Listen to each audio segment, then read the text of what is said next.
أخيرا انتهى مسلسل معاناة 41 لاجئا سوريا كانوا عالقين منذ قرابة شهرين في منطقة فكيك المغربية على الحدود مع الجزائر.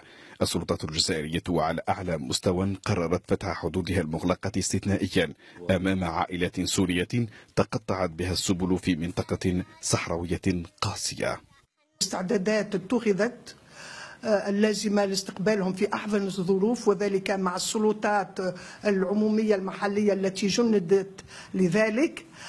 يعني مركز إيواء لائق مكيف نظرا لدرجة الحرارة، في استعداد يعني من الناحية الطبية، لأن الجميع بحاجة ملحة إلى فحوصات طبية نظرا للأوضاع والمأساة اللي عاشوها في المغرب فوق الأراضي المغربية.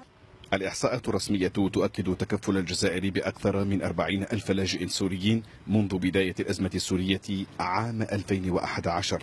عائلات اختارت الاستقرار هنا واستفادت من كل متطلبات المواطنة الجزائرية، وأخرى قررت الهجرة إلى أوروبا عبر الجزائر والمغرب. اللاجئين السوريين نعتبرهم جزائريين، يعني كأننا ضمينا أو دفعنا على شعب جزائري، لأن نعتبرهم. وفي نفس الوقت المملكة المغربية لا نتعجب في هذه الأمور، المملكة ليس الشعب المغربي. جدل دبلوماسي بين الجزائر والرباط أثاره ملف اللاجئين العالقين على الحدود، وتبادل للتهم حول الجهة التي قدموا منها، لكن التاريخ المشترك والحاضنة الشعبية والمدنية نادت بإيواء هذه العائلات السورية التي باتت تشكل جزءا من المجتمع الجزائري. خطوة مليحة للجزائر، وما نساوش تاريخ بيناتنا، تاريخ كبير، تاريخ الأمير عبد القادر. هما يقولون أن أحفاد الأمير عبد القادر مسلمين خاوتنا، ولازم نرفدوا مسلم، لازم يرفد مسلم أخوه. احنا إخوة، احنا أولا مسلمين، لازم نستقبلوا أي واحد يكون مسلم، ما نديروش كما المغرب. احنا يا إخويا مرحبا بهم في الجزائر.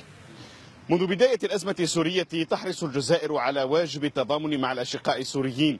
أكثر من 40 ألف لاجئ سوريين يستفيدون من الإقامة والتنقل والتعليم والعلاج المجاني والسكني وممارسة أنشطة تجارية، أمور تعتبرها الجزائر واجبا وردا للجميل ليس مكرمة.